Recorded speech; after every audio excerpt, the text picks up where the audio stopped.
জিজ্ঞেস করুন পুলিশকে কেন করেছে এটা, কেন শান্তিপূর্ণ প্রোটেস্টারদের গায়ে হাত তুলছে বারবার, কেন তুলছে গায়ে হাত, কিসের এত ভয় তাদের?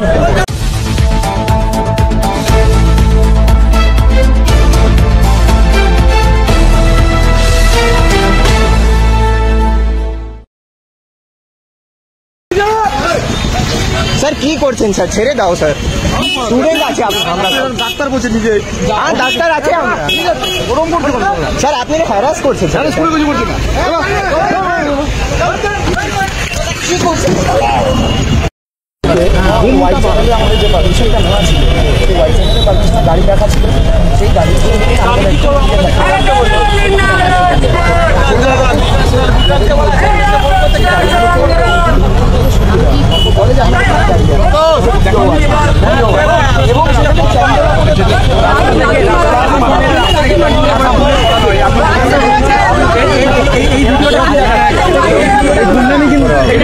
ঠিক নয়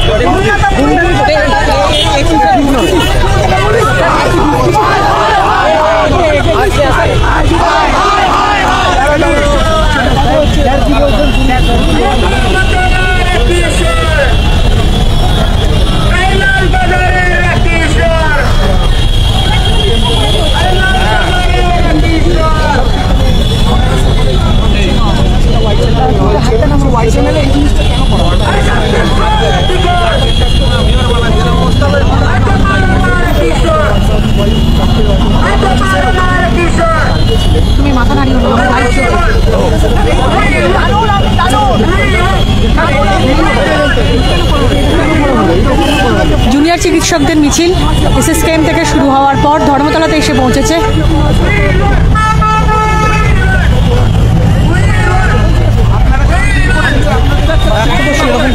শুনলাম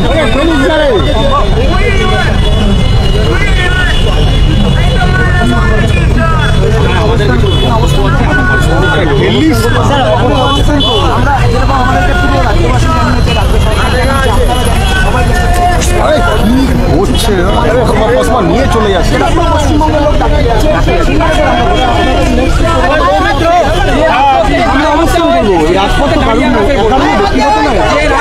দাঁড়িয়ে গায়ে হাত দেওয়া হয়েছে।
কন্ডেম করছি যেন তার একটা দুষ্কৃতি, সেই জায়গা থেকে দাঁড়িয়ে তাকে প্রশ্ন করা। সে বলছে আমাকে 10 মিনিট সময় দিন।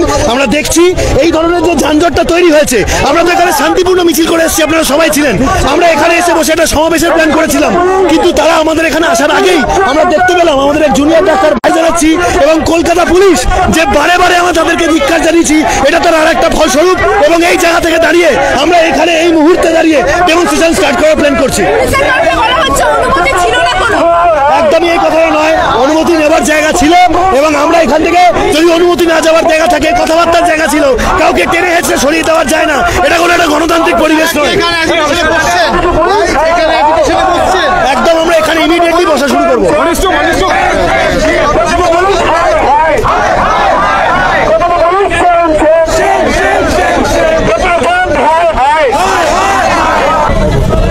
আজকে আমরা এখানে বসে পড়েছি কারণ কি আমাদের একজন সহকর্মীর গায়ে হাত তোলা হয়েছে, তাকে মাটিতে ফেলে তোলা কলকাতা পুলিশ মেরেছে এবং তাকে যখন এক্সপ্লেনেশন চাওয়া হচ্ছে সে বলছে আমি ব্যাপারটা দেখছি। তারই তো একজন জুনিয়র এটা করেছে। কেন করা হয়েছে তাকে সেটা জিজ্ঞেস করুন পুলিশকে, কেন করেছে এটা? কেন শান্তিপূর্ণ প্রোটেস্টারদের গায়ে হাত তুলছে বারবার? কেন তুলছে গায়ে হাত? কিসের এত ভয় তাদের? আমরা নাকি প্রতিবাদ করতে পারি না? আমরা নাকি প্রতিবাদ করে বাংলাকে অপমান করছি? একটা মেয়ে ধর্ষণ হয়ে খুন হয়েছে সরকারি হাসপাতালে, এটাতে অপমান হয় না? বাট যখন বাংলার মানুষ প্রতিবাদ করতে নেমেছে সেটা অপমান হয়ে যাচ্ছে বাংলার। কি চাইছেন আপনারা এখন? কি করবেন? আমরা জবাব চাই এর। আমরা যতক্ষণ এর জবাব পাবো আমরা এখানে বসে থাকবো। কতক্ষণ অবস্থান চলবে?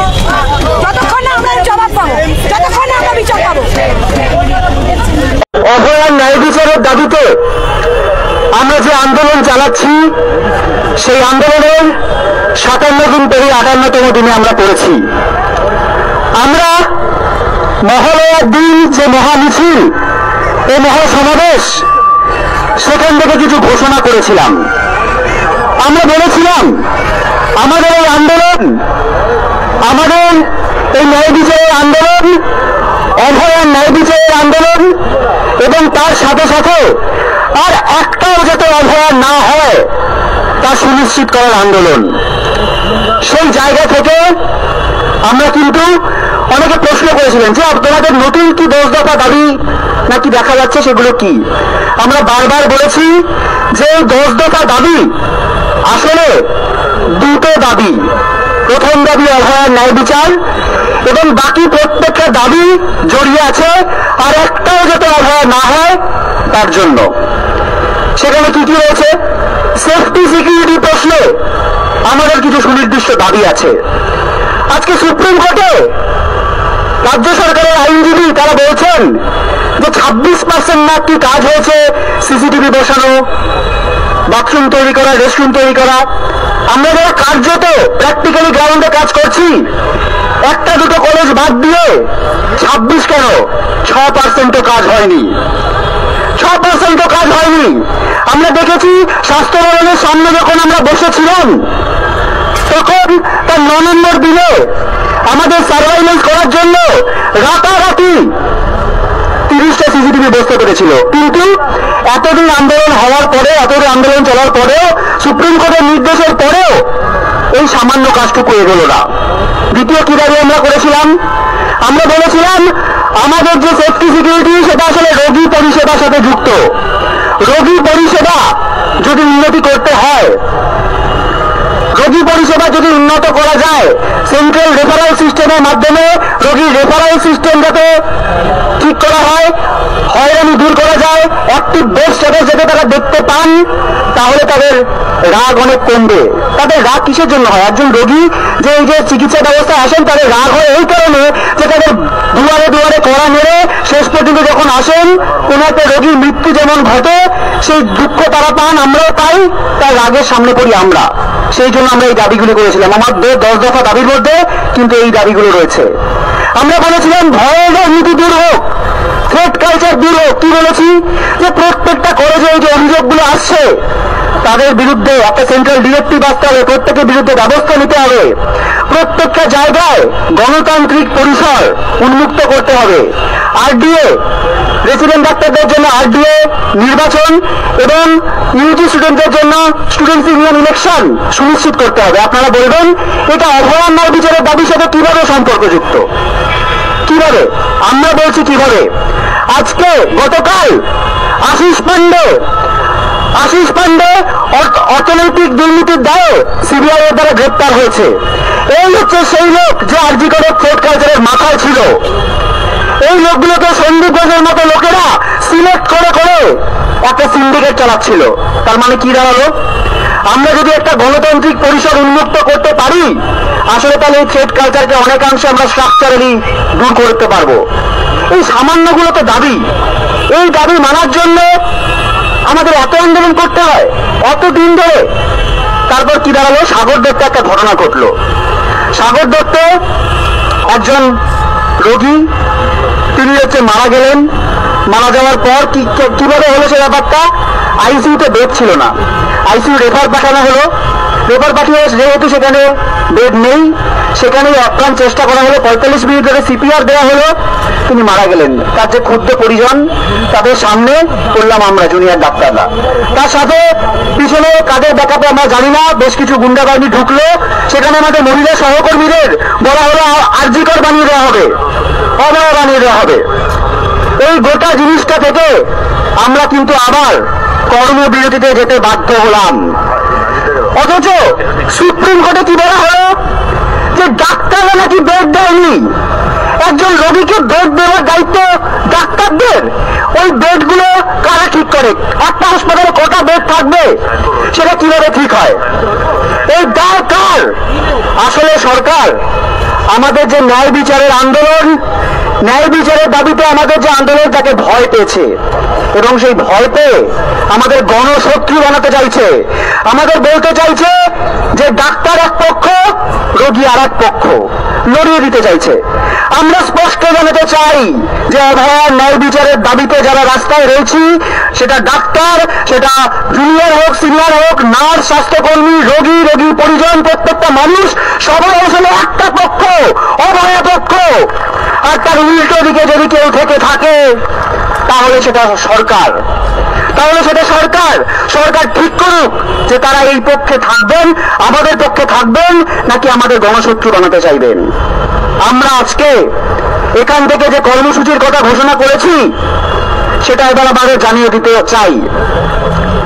আমরা দেখলাম যে যেদিকে সুপ্রিম কোর্টে এই গোটা বিষয়টা হলো, আমাদের বহু আগে থেকে দাবি ছিল যে স্বাস্থ্য দুর্নীতির দায় নিয়ে যে প্রিন্সিপাল হেলথ সেক্রেটারি নারায়ণ স্বরূপ নিগম, তিনি ওই সুপ্রিম কোর্টে উপস্থিত ছিলেন। তিনিও দায় চাপালেন কি, যে ওই রোগী মৃত্যুর দায় সব ডাক্তারদের। আমরা এটা আবার মনে করিয়ে দিতে চাই, আমাদের দাবির মধ্যে যেমন ছিল এই থ্রেড কালচারের বিরুদ্ধে লড়াই, সেফটি সিকিউরিটির লড়াই, ঠিক তেমনি এই স্বাস্থ্য দুর্নীতির মাথায় বসে থাকা এই নারায়ণ স্বরূপ নিগম প্রিন্সিপাল হেলথ সেক্রেটারি, তাকে কিন্তু অপসারণ করতে হবে। এই দাবি কিন্তু আমরা রেখেছি, এই দাবি কিন্তু আমাদের 10 দফা দাবির মধ্যে রয়েছে। এরপর আসি তারপরের কথায়। আমরা মহাসমাবেশ থেকে ঘোষণা করেছিলাম, সেদিনকে এত মানুষের ঢল, এত সাধারণ মানুষ, প্রত্যেকের যে বুকের আগুন, প্রত্যেকের যে আবেগ, সেই আগুন নিয়ে আমরা কিন্তু এগিয়ে চলেছি। এটা একটা গণ আন্দোলন।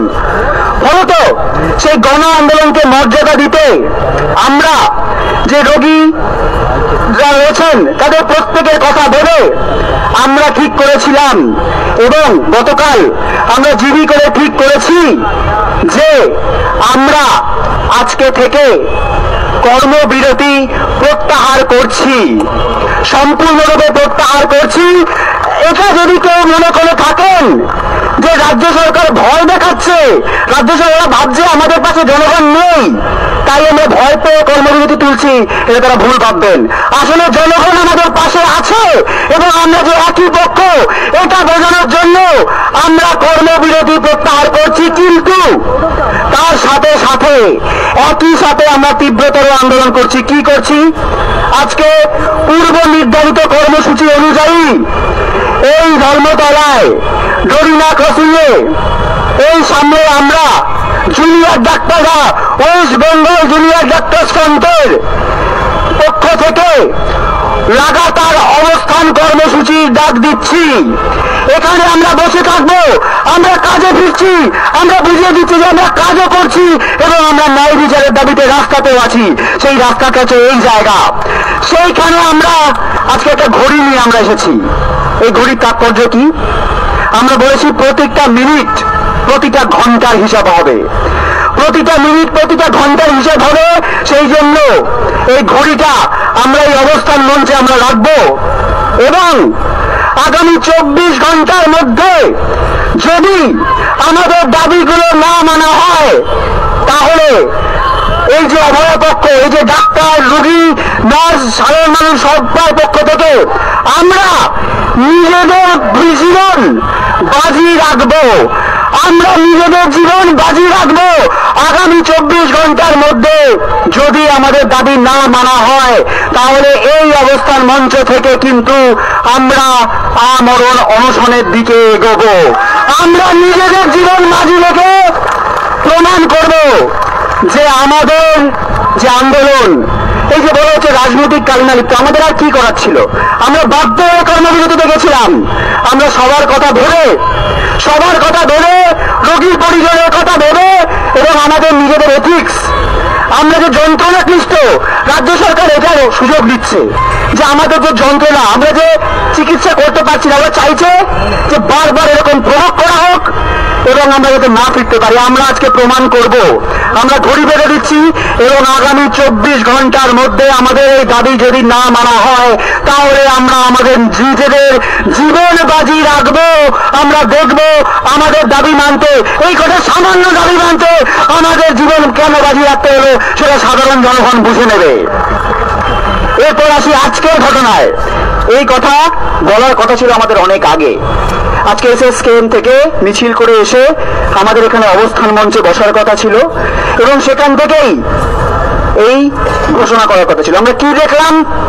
আমরা দেখলাম আমাদের যে স্টেজ বানানো হবে তার জন্য খাট নিয়ে আসার জন্য ডেকোরেটরস আসছিল, তার সাথে আমাদের জুনিয়র, আমাদের সতীর্থ, আমাদের ভাই তারা ওখানে ছিলেন। তাদেরকে হঠাৎ করে মোবাইল চ্যানেলের সামনে পুলিশ টেনে হিঁচড়ে লাঠি মারলো, টেনে হিঁচড়ে মাটিতে ফেলে দিল এবং লাঠি মারলো। আমরা গিয়ে যখন বলছি যে এটা কেন হলো, আমরা একটা শান্তি, ওরা বলছে যে আপনারা অবস্থান করবেন, আপনারা রাস্তা ব্লক করছেন।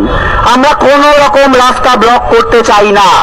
আমরা একদম রাস্তার এক পাশে যাতে কারোর কোনো অসুবিধা না হয় সেইভাবেই অবস্থান মঞ্চ কিন্তু আমরা বানাচ্ছি এবং সেভাবেই কন্টিনিউ করব। কিন্তু তার জন্য আমাদের জুনিয়রকে আজকে মার খেতে হলো। পুলিশকে যখন আমরা দেখাচ্ছি সেই ভিডিও, বলছে আমরা নাকি চিনি না, তারা চিনে না কে মেরেছে। আমরা প্রশ্ন করতে চাই যে আজকে একটা জুনিয়র ডাক্তারের গায়ে হাত উঠলো কিভাবে? এর জবাব কে দেবে? এর জবাব কে দেবে?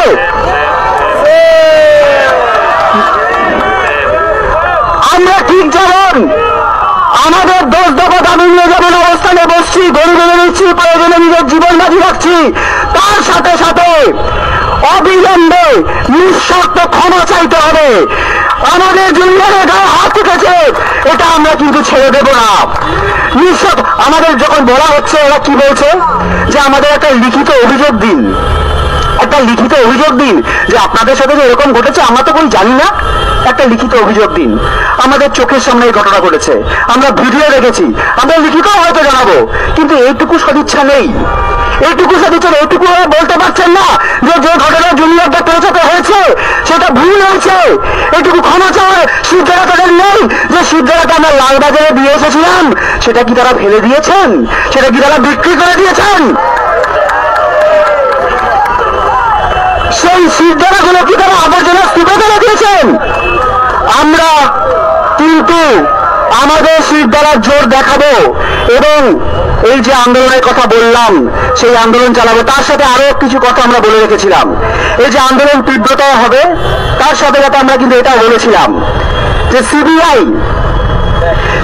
এর প্রতিও কিন্তু আমাদের এই আন্দোলনের মধ্যে দিয়ে আমরা চাপ সৃষ্টি করতে চাইছি। আমরা মনে করি গতকাল এই যে গ্রেপ্তার হয়েছে আশিস পান্ডে, সেটা আসলে আমরা যে আন্দোলন চালিয়ে যেতে পারছি এই ঝড়ের সাথে, আমরা ডাক্তাররা, সাধারণ মানুষ সবাই মিলে যে আন্দোলনটা চালাতে পারছি, তার ফলে চাপে পড়ে এই ঘটনাগুলো ঘটছে। হচ্ছে। আমরা যদি আজকে আন্দোলন ছেড়ে রাজপথ ছেড়ে ফিরে যাই তাহলে এটুকুও হবে না।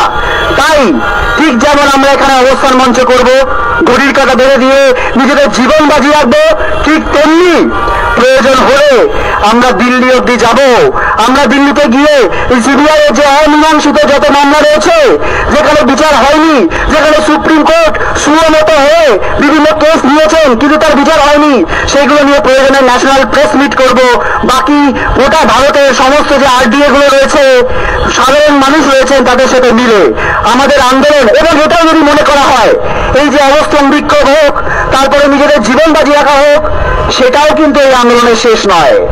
আমরা কিন্তু যতদিন না পর্যন্ত অভয়ার ন্যায় বিচার পাচ্ছি এবং অভয়া আর একটা অভয়া না হয় সেটা সুনিশ্চিত করতে পারছি, ততদিন আমাদের আন্দোলন চলবে।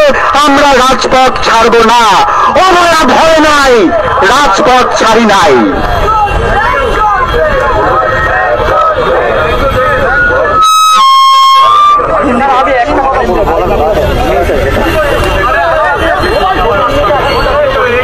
হ্যালো বন্ধুগণ, আমাদের এই ন্যায় বিচার আন্দোলন প্রথম দিন থেকে আমরা যখন কর্মবিরতি করি জুনিয়র ডাক্তাররা, লোকজন এটা জানে যে সিনিয়র ডাক্তাররা হসপিটালে পরিষেবা দিচ্ছে, তারপরেও যে সমস্ত মানুষেরা আমাদের রোগী বিরোধী পেশেন্টের অপোজিটে দাঁড় করিয়ে আমাদেরকে ভিড়ে মারার চেষ্টা করেছে, তাদের বিরুদ্ধে আমার একটা কথা, আমরা যেদিন থেকে মেডিকেল কলেজে জয়েন করি,